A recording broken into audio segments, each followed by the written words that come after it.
Hey everybody, welcome back to the Plays and Fades YouTube channel. I'm your host, Grotto Gambles. Welcome back to another full card breakdown. This time for UFC Vegas 77, we are back at the Apex and back for a banger of a card. Well, if you want to put it that way, you're more than welcome to. We're here to break down fights nonetheless. Holm against Bueno Silva, a decently packed card. Maybe not the most name value, maybe not the most exciting matchups, but fights nonetheless, and I'm happy to break them down.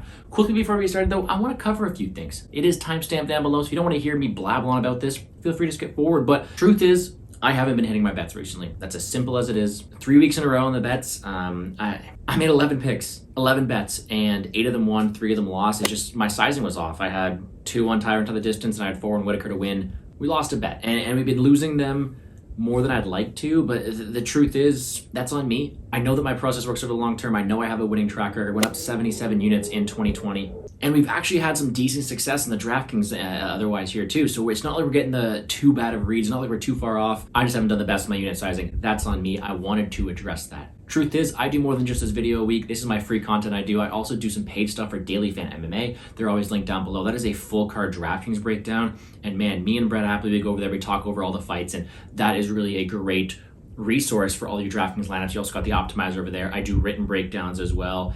A ton of content and information DraftKings wise, as well as I put out my full card of bets on Friday as well. So you have my free video here, you have me doing some content with DailyFanMMA, and you have my Twitter, a bunch of resources. That's where you can find my work. Again, this is a full card breakdown, DraftKings and betting. We're gonna go over all 14 fights. If you have any questions or concerns, please leave in the comment section down below. I would love some more support on these, so please like button and subscribe to the channel as well. Let's do this. And you know, I'm here and I'm talking about getting back on the right track with my bets, and we're doing so with the card with Gennaro Valdez, Carl Deaton, Ashley Evans Smith.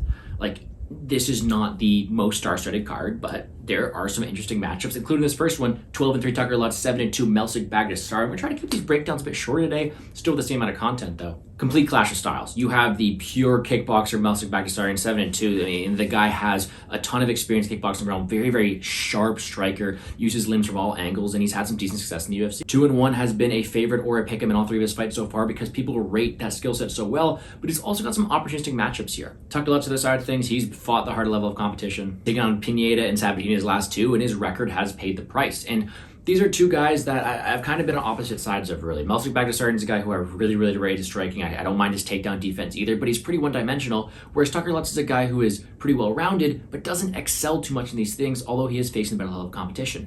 Truth be told here, let's make this simple. Gun to my head, I'm picking Melsik Baghdasaryan. I think he has the strength, the distance management, and the striking to win this matchup. However, this line should not be this wide. At plus 180, I do think Tucker Lutz has more grappling path to victory here and is competent enough in the striking to really keep it close. Now, yes, Meltzer's going to be the far superior striker, way more power, and you know, you could put out someone's lights like Lutz, but I think that if Lutz is able to make this dirty, close that distance, really throw more volume in there, try to win the optics, Baghdasaryan can be beat. He was taken down, submitted quickly by Kulabau. He fought really close against some low-level competition prior to that, and a guy who's going to be in his face constantly, throwing volume, throwing takedowns, could potentially go out there and pull off the upset against Baghdasaryan. And actually, the more I think about it, the more I'm tempted to pick Lutz this week because I do think he's a very viable DraftKings underdog. Fight prediction-wise, I see this fight going the distance a lot of the time, whether it be a pretty boring fight where Melsik's able to keep the range, pitter-patter from the outside with his very powerful kicks, or have Lutz bulldoze forward, make it a bit more entertaining, threaten takedowns, maybe get a couple, and truly test that questionable gas tank of Melsik Baghdasaryan.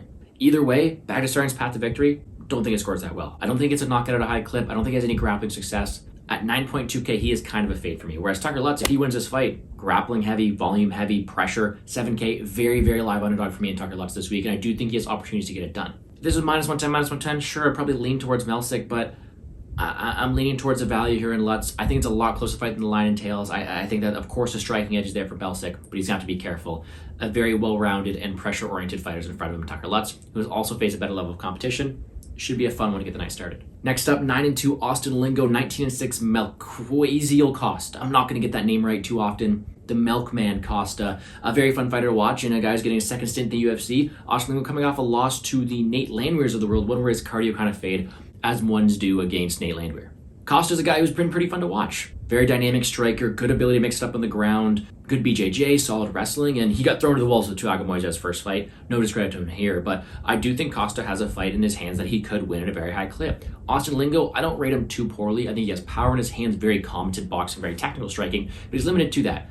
He waned a bit against Landwehr. I'm not going to hold that against him, but he's also shown to be one-dimensional. He can be taken down. He can be controlled. And although he's pretty durable, unless he's putting your lights out with solid combinations or you're staying right in front of him in the pocket, he can't win these fights too often, whereas Costa has multi-levels to his games. He has the ability to take you down, submit you on the ground. He has some very flashy kicks, decent volume, and multiple levels to his striking game on the feet. The path of least resistance is probably in that grappling. I think he has the strength, physicality, and technicality to get into the ground there. I do think he's able to get Lingo out of there once he gets to the ground. He is just that far above. But if he's out there throwing spinning kicks in the second and third round, we don't know how he fares later on. It could be a bit closer. Nonetheless, I'm taking Costa to get this done. He's very dynamic, multiple paths to victory, and I do think he has more chances to get this fight done, whereas Lingo has his one-dimensional path to victory. He's going to have to rely on Costa putting himself in front of him and really allowing Lingo to get off in his game plan.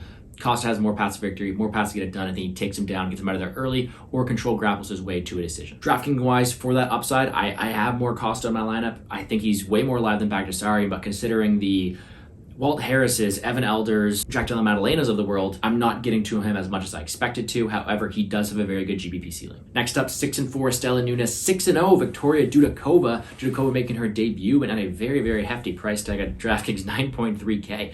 Fun fight. Estela Nunes isn't the best fighter, and let's put it that way. She has holes in her games. I bet against her, and she's 0-3 in the UFC. I mean, lost to Urigi, lost to Carnelossi, lost to Hughes, bet huge on Carnelossi, and Estela put up a pretty good fight. We kind of see what her dynamic is. She is a very powerful striker, explosive striker in that first round, fades on the stretch, very poor ground game. That's as simple as it is. She has the power to get anyone out of there early on, but you test that gas tank, you test that ground game, and you can beat her. And Victoria Dudakova, 6-0, you see that shiny Russian record. She is a Russian Dagestani grappler, one who's going to look to take you down at all times, but I don't think she's necessarily a star. I don't think she's a perfect fighter. She's only 24, very green, and although she does have that ground game, suffocating top control, not the best wrestler to get it there, and she is very, very raw on the feet. So look at this matchup here. We have a very, very powerful striker early on versus a very powerful grappler, both of which have holes, right? The grappler can't strike, the striker can't grapple. Who comes forward, who wins the fight? Well, Estela Nunes, although being a big underdog, has fought the better level of competition. She is more proven, and we saw that early on she is explosive and is able to stuff takedowns in that first round. If Dudakova can't take it down that first round, Nunes is ever dangerous to shut off Dudakova's lights and get a win here, and at 6.9K, that would score amazing. Flip side of things, if Dudakova is making those improvements to wrestling, she is levels above Nunes on the ground, she's levels above her in the control grappling, and that's why she's a large favorite. But in WMMA, where someone is so raw, so green, is she worth this price tag? Is she worth paying up to getting her? Because she does have the grappling path to victory, but is she strong enough to take Nunes before she tires out? I don't think so. I think Dudakova's path to victory relies on the takedowns, control time, and top pressure that she only gets when Nunes is tired and allowed to be taken down. At range is Nunes all day, so if you're giving me a big underdog at plus money in WMMA, I'm going to take a shot on Nunes here. And I don't rate Nunes as a very high grappler. I don't rate her as a high fighter in general, but in that first round, she shows physicality. She shows incredible striking, stuff that we haven't really seen Dudakova face resiliency against. I mean, Dudakova has been pieced up on the feet, didn't show the best grappling control and takedown upside. So as long as Nunes is fresh, Dudakova is in trouble. Round one, Nunes, if she doesn't get her out of there and she does tire down the stretch, Dudakova can take over. But for that reason, Nunes is another very, very loud underdog. Her path to victory could be knocking out this raw, unproven fighter. But Dudakova is a very good pivot play because I think people are seeing what I'm seeing with Nunes. I think she's going to go overlooked on top, the Dudakovas of the world, that is. And if Dudakova wins this fight, it's probably with a ton of grappling and at very low ownership. So pivot play for Dudakova. I want some Nunes. And I'm actually looking towards a dog and the under here. Dangerous fight. Low-level WMMA, despite the 0-3 record, one of those more proven, and she does have a path to victory, get it done. 10-2, Genaro Valdez, 7-2, Evan Elder. I'm super high on Elder, super low on Valdez. Let's put it that way. Genaro Valdez, watched the fight Dana Contender Series. I knew he was going to be fade instantly, was big on the under in his first fight, and Frivola broke the slate. Elder, on the other hand, was a solid dog for me against Sadhykov. He kind of fell off on the stretch, even though I think he was up on the scorecards, not too sure. Two very fun fighters to watch who are going to bring an action-paced fight, and that's why the under is so juiced. Valdez is a striker. Ton of power, ton of wild strikes. Not the most technical, but he throws the fight-ending intention, and he has a lot of first-round finishes on a record for that reason. Ground game's questionable. Chin is questionable. Well, his chin's actually decent, but it was tested. It's not perfect. And his cardio is definitely questionable. Elder, on the flip side of things, showed a very solid striking game where he was able to piece up Sadhykov for a bit, show some levels to his matchup there, but also a very good grappler, strong guy, and has a path to victory to get it done. Not only I think that Evan might be the more technical striker and ability to win it on the feet as well, but he has that grappling in his back pocket, and I do think he could submit Valdez very early on if he wanted to. I don't rate the ground game of Valdez too high. The problem with Elder here too is we've seen him cut, we've seen him finished, and Valdez is somebody who's willing to eat one to give one, and for that reason, it could be dangerous trusting Evan Elder, who might go in there in a barn burner against Mr. Gennaro Valdez. So yes, I think Evan Elder should win this fight at a high clip. I think he should get a finish. I think that he has the better cardio, wrestling, technicality. Should win this fight at a high clip. Very good DraftKings target at 9.4. My only concern is the firefight he might get into. My only concern is the large price tag for someone who is still decently unproven. But Evan should get it done, no problem. I am picking him to win this fight. He's a more confident play of mine. Wouldn't parlay his money line, but definitely looking towards the under here. Definitely looking towards Elder inside the distance, and definitely looking towards some Elder on DraftKings. Already talked about some underdogs. Won't be too hard to get up to Elder this week.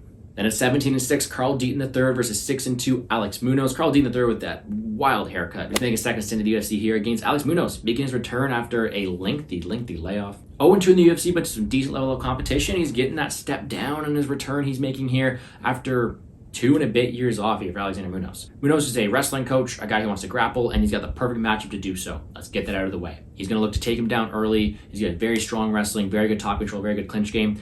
And Deaton, although he has that foundational background of wrestling, can be taken down, can be controlled, and isn't the most deadly off his back to cause problems for Munoz or cause the get-up games that Pena and Hafez did. In fact, Carl Deaton doesn't even have the same hands to really cause problems the same way Pacquiao and Pena did. Deaton's more of a tough Brazilian dude who's going to be in your face and is going to walk forward. He has decent combinations, decent striking, but he can be out volume, he can be pressured, can be taken down. Deaton isn't the best fighter in the world. And I'm not saying Alex Munoz is, but he definitely has a path to victory here with his grappling, one that I can see him winning at a pretty high clip. So with Munoz, I think he can get takedowns pretty early and often here, and I think he's able to control Deaton towards a win, making him a pretty viable DraftKings option. I mean, if you're going to go out there and land 4 takedowns against Luis Pena, even though he lost, I think you can go land way more than 4 here against Carl Deaton. So at 8.3, very live favorite, very live mid-range favorite, for someone like Munoz, and I do think he gets it done, putting up a decent score in the process. I think he uses wrestling to get a decent win here and finally get on track in the UFC after a lengthy layoff. 21-13-1 Tyson Nam, 16-0 Azat Maksum making his UFC debut. Young prospect, the #1 flyweight prospect in Central Asia, facing on the grizzled vet Tyson Nam, who sits as the lowest priced underdog of the card, 6.6K. You kind of see why. Tyson Nam kind of hitting his decline. He did get that nice knockout over Audrey Osborne, but has lost in the UFC, can be taken down, and is pretty one-dimensional. He wants to go out there, land a counter strike, can be out volume, can be taken down, can be finished in his own right, as Silva did there. But he's been a dog. He's been someone you can't count out, someone who's always going to be there, and someone who is deadly for power, as Audrey Osborne found out. But due to that lack of wrestling upside and minute-winning upside, I mean, he's never won a decision in the UFC. He's 0-for-3 in decisions. It's so hard to trust him, and that's why the line is the way it is. Especially because Maksum 16-0 is an aggressive grappler. Maksum seems to be a very strong kid, very solid transition on the mat, and he has the ability to go down there and get these early finishes. 16-0. He's got decent experience behind him as well, and that really high-level grappling and pressure and aggression that we see from him is exactly what you want to see here. In addition, that pressure he has also translates over to some solid striking, and I do think he's able to win this fight at a high clip. That's why the line is the way it is. But is there value at either side of their price tags? Well, 9.6 Maksum has one of the highest ceilings on the slate. I assume Della Maddelena is going to be at 9.7, so for that reason I can't include that yet. But with that forward pressure, that aggression, that takedown, that finish upside early on, that submission upside, that's why it's so expensive, and I do think he could live off that price tag despite it being the most expensive one. Whereas Nam's path to victory, it's catching this young kid on these aggressive exchanges, and it's not impossible, but all for this to say is that this is a fight I want to target. This is a fight I see being pretty volatile. Nam's path to victory, like I said, is a knockout. Maksum, either a control-based decision or an early finish, which I think are both very alive. Very aggressive fighter in Maksum, which leads to a high-scoring fight. But I think Maksum gets it done inside the distance. I think it's done early, solid grappling, solid control. I don't mind what I see from him, especially on the feet. I don't think he's perfect, but I think he's got a good stylistic matchup in front of him against an older guy in Nam. Give me Maksum to get it done. Fun fight here. And the 7-2 Elaine Perez, 6-5 Ashley Evans Smith. Ashley Evans Smith making her return. After a long time. It feels like her debut because it's been so long. Last fought against Norma Dumont in 2020. A Rebel Girl is someone who is 1-4 in her last 5. Not the most explosive fighter. Not the one who's looking to be the best point of her career, but one who has a solid foundational framework. I mean, she was able to keep it close to Norma Dumont, but she's taken a long layoff. She's had some injuries and some, I think it was some repair to those knees and elbows as well. And although she has that wrestling background, she struggled on the feet and she was taken down. Although Ashley Evans-Smith has a good foundational basis for this, I don't think she's at the best point of her career, and I don't think she necessarily has the best offensive skill set or arsenal to get this done at a high clip, making Perez someone I want to back here. And Aline Perez, I don't think is perfect by any means. I mean, she has a lot of growing to do, but what she is a very aggressive fighter who wants to win, who wants to be marketed by the UFC, and who has a skill set to be pretty entertaining at this weight class. Because let's be honest, we want to see finishes here. We want to see some top-heavy grappling control, and she brings a high pace. Tons of volume, tons of finish upside on the mat, and someone who wants to get her opponents out of there. Perez has just as good as offensive grappling, I think, as Evans-Smith. Probably way better, than that, and has the wrestling to keep up with her in that range as well. And on the feet, I don't think it's too much competition. Perez is still green in the striking, but very aggressive, tons of volume, and I think she's hungrier for this win at her point in career than Ashley Evans-Smith is. Perez, very physical inside the clinch as well. I think she's able to punch her way in there, get her to the fence, take her down, look to pass to mount, and pound her out of there. And I do think Perez could be in line for an early finish, making her a decent target to look at 8.8. Now, at minus 150, I don't mind looking at Alex Perez on the money line because I do think she wins this fight at a decently high clip. But if you're looking at DraftKings, I do think she's very live as well. 8.8. Her path to victory is high volume, high pace, high wrestling, and finish upside as well. Way more than I've seen on the Evans-Smith side. And Evans-Smith isn't someone I'm looking at back at this point in her career, making Perez have all the upside in this matchup as well. So considering the matchups that are super high volatility we haven't talked about yet, it may be hard to get to Perez here, but a very good pivot play, very contrarian, good grappling, good pressure, good volume. I do think she gets it on a high clip. I do like me smiling Perez this week. And then we're on to the 7-fight main card, it looks like. 14-2, Jack Della Maddelena, 8-3-1, Basil Hafez. Truth be told, I haven't done all my research on Basil Hafez yet. I know he's fought to a draw against Jeremiah Wells. I know he's had some decent wins so far in the past, and I know he has a decent base for some UFC success, but they're throwing him to the wolves here in Jack Della Maddelena, and unless Hafez has this super gritty, constant wrestling pace, I'm going to have to side with Jack Della Maddelena, and the line reflects that. Am I going to be parlaying Jack at minus 650? No, we learned what parlaying does last week. I bet Whitaker, yada, yada, yada. Make your jokes. But although Jack Della Maddelena is levels above, hungry to get this win, and far more experienced and technical on the feet than Basil is here, I don't think Jack Della is perfect. We talked about this last week, but this isn't the type of guy I'm looking to step in front of the Della Maddelena train with. Instead, I think Jack Della Maddelena is able to use that striking, that power to get Basil out of there early. Now, where does he price at? Probably 9.7, and he will be the most expensive fighter on the slate, most highly owned fighter on the slate as well at that rate.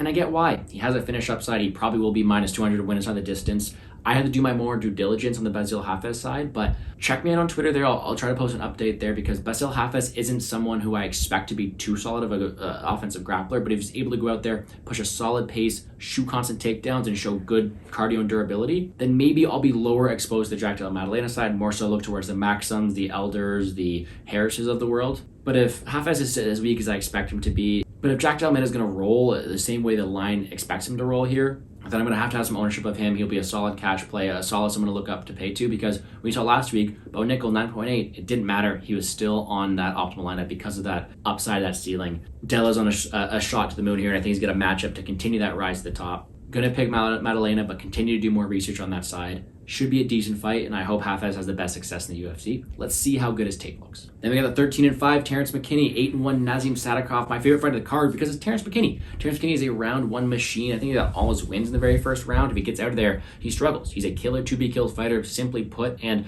although he has a very, very good, well-rounded game plan, solid grappling, very offensive, doesn't have the best chin, and has horrible cardio. So he's hard to back at this point of his career, but he's facing a guy, Nazim Sadhykov, a young guy who's 8-1, but still someone who is relatively untested. He was losing to Evan Elder before getting that good knee at the end, but he showed resiliency, he showed the ability to push forward, and he showed some solid combinations. And what he did show was more cardio than Terrence McKinney, let's put it that way. Simply put, if this fight makes it around 2 or 3, Sadhykov should win this fight. That's as simple as it is. Because I think he has the better cardio. We've seen McKinney can't always be trusted. But skill for skill, I like McKinney. I think he's got a very solid offensive grappling and submission game here. I think he's able to take down Sadhykov if he wants to transition it back. I think he's very strong in that department as well.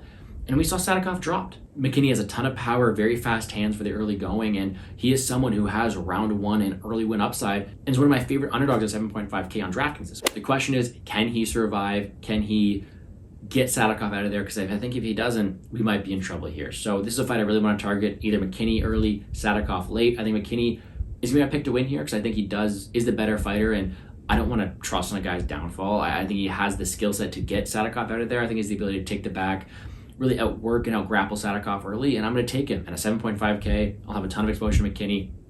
is a GPP play because he could very well score 10 points in a second round loss. And for that same reason, Sadhykov does have some upside as well. Second, third round finish. I don't know if I like him more than the Perez's and Hyereses of the world, so it's harder for me to get to him, but still a very volatile matchup. Favored to end inside of 1.5 rounds, and it's because it's Terrence McKinney. So give me Terrence McKinney, give me a round 1 submission. If he doesn't get it though, should be dicey with that cardio. An 11-1, Francisco Prado, 13-1, Ottman Ozaitar. Prado, young kid coming off that loss to Jimmy Malarkey. Ottman Ozaitar, what's in the bag? No, a guy who has lost his first fight last time to Matt Frivola, a very powerful guy, but two kind of polarizing styles here. Although they've only lost one fight each, Ozaitar is a guy with a ton of power, a very good counter striker, and is a technical guy who wants to put your lights out but won't really be the aggressor, and he's gotten some great stylistic matchups to do that so far. Absolutely obliterated Kama Worthy and showed that he's a guy who just wants to counter strike and find the button, which he's pretty good at doing. Probably the other side of things, didn't shy down against Malarkey, went forward, he showed us a ton of resiliency, showed he's still young and improving, but before that,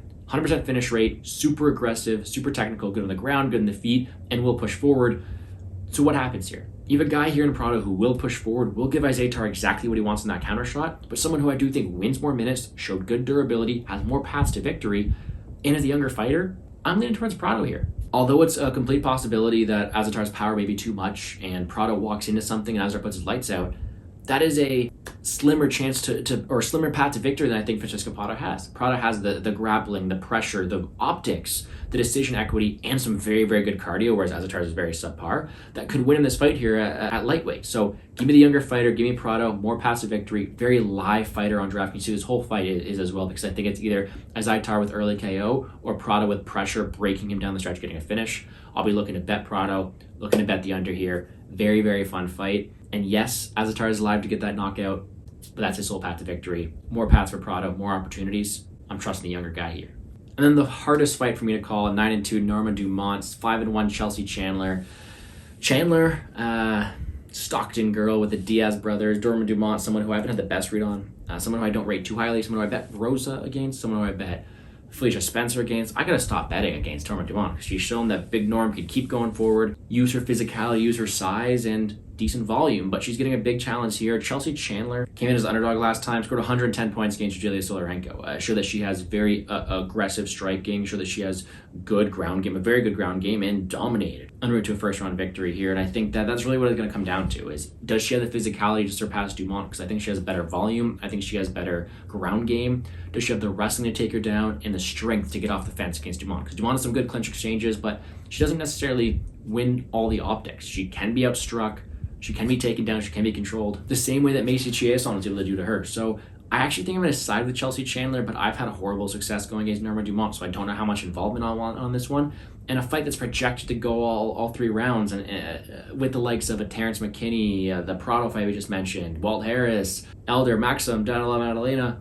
This fight isn't the highest on my priority list. However, if you're looking for an underdog still, Chelsea Chandler, I think she wins this fight. I think the line is too wide. I think she has the upside in the striking volume and the grappling exchanges, and I do think she gets it done in a very, very close decision this weekend. And then finally we get to a big ticket, Walt Harris. 13-10 versus the 15-6 Josh Parisian. Walt Harris finally making a return to the UFC, a while off, but he was fighting the best of the best. I mean, his last losses to Tybura and Volkov and Overeem. Before that, beating Spivak, who's on a great run, beating Oleinik, and facing off with the Orlovskis, the Werdums. Like, he has been at the top of the division, and he's facing guy Josh Parisian, who, let's say, hasn't. Parisian just lost to Pose, has lost to Mays as well, and although he's surviving to these third round, has not been finished in the first round, he's a slower fighter, plodding, who does have some takedown upside, but is more so looking to use his volume. Not a power puncher, more so a control guy at this big weight class, and someone who I think is inferior, technically speaking, to someone like Walt Harris. Harris has that first round finish upside against anybody, super powerful early on, super explosive, but does fade down the stretch. And that's the problem I'm getting to, is Walt Harris seems to be a round 1 or bust guy. Parisian seems to be a guy who survives round 1 and looks to be in that fight round 2 and 3. So can Harris get him out of there? I'm going to lean towards yes. I do think he's able to finish Parisian in that early going, but if he doesn't, it makes it for a very live underdog once again for Josh Parisian at this price tag. But it's really a game of survival. Skill for skill, Harris is better. Just at what point of his career is he? He's coming off a lengthy layoff. If he does get that finish, where's his cardio at? I think Parisian has a better cardio, but isn't the best finisher, so is he able to capitalize off that? I'm not too sure. Another tough one to call, but all I know is I want Walt Harris with some lineups because his path to victory has first round finish upside. We've seen him go out there, put up 130 points before. 126, 91, 109. Like, the guy is a very good DraftKings scorer when he wins these fights because he's so explosive, so powerful. And I do think he gets it done once again. Adding to the win column, it feels like a step down in competition, one that he should succeed at. However, Parisian is live just because we don't know where Valdez is. We don't know if his cardio is going to wane down the stretch. Another fun fight, the one that I'm predicting violence in, but give me the big ticket to get back on track. Co-main event time, 16-5 Jun Young Park, 16-4 Albert Duraev, and I picked a bunch of dogs this week, especially compared to last week, and I'm going with another one here. Duraev 7.7 is a guy I'm looking to target this week. I bet on Park before, and I bet on Duraev. Both these guys are guys who I think have decent skill sets, but also who have flaws in their game. Duraev is a pressure grappler, one that he used that to his advantage against Kopylov, looked very dangerous, is a huge, hefty price tag there. Fell to Buckley, and again, in a favorite price tag, but Buckley wanted it more there. He showed great takedown defense and solid strike on the feet, and then he was able to come in as an underdog. People overreacted to that, overcorrected. It was a big underdog against Nojikwani, to which he was able to win, securing a couple takedowns, keeping it competitive on the feet.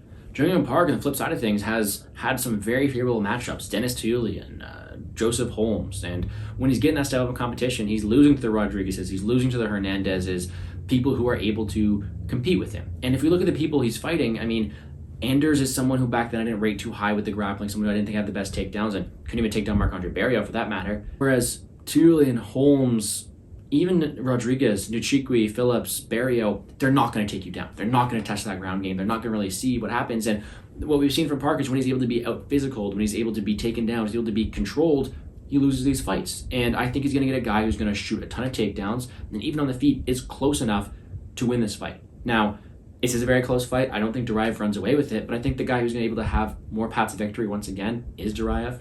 Park isn't going to be able to weight bully him, isn't going to be able to dominate on the feet, in my opinion, and we've seen enough durability and cardio from Duraev to go out there and shoot takedowns constantly, keep it close on the feet. And cardio isn't his strong suit, but I think he has the ability to take down Park, keep him there. On the feet, it's close enough where he's able to throw enough volume to win the optics that way. I don't think Park should be this heavily implied, and for that reason, I'm taking a shot on the guy who I expect to grapple, a guy who I know is going to go forward, and a guy who I think I just expect to be stronger in this matchup here. So for that reason, taking Duraev, I think he's a decently live underdog, but not really going to this fight as often with the Park side. It is expected to go all 15 minutes. Although Duraev is a very solid, competent submission grappler, Park's path to victory is what? Stuffing the takedowns, maybe a third round finish. Not when I see him scoring too high.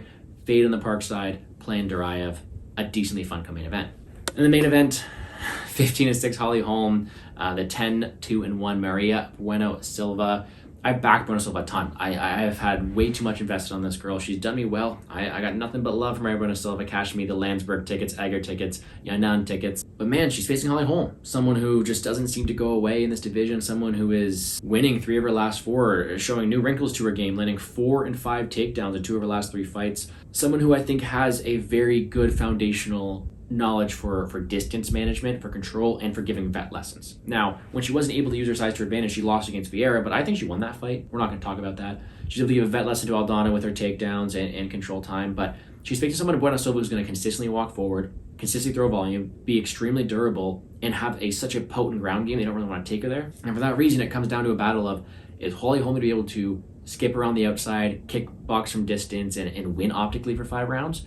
Or is Silva going to use her youth, be able to push forward, bully her, really, maybe take her down, maybe have some advantages there, and win optically? Because there's no question the better kickboxer is Holly Holm, the more experienced fighter is Holly Holm, but the person with more pressure, more volume is going to be Bueno Silva. And on the flip side of things, too, we don't know how she's going to fare in this 5-round event, so it makes for a very, very tricky fight.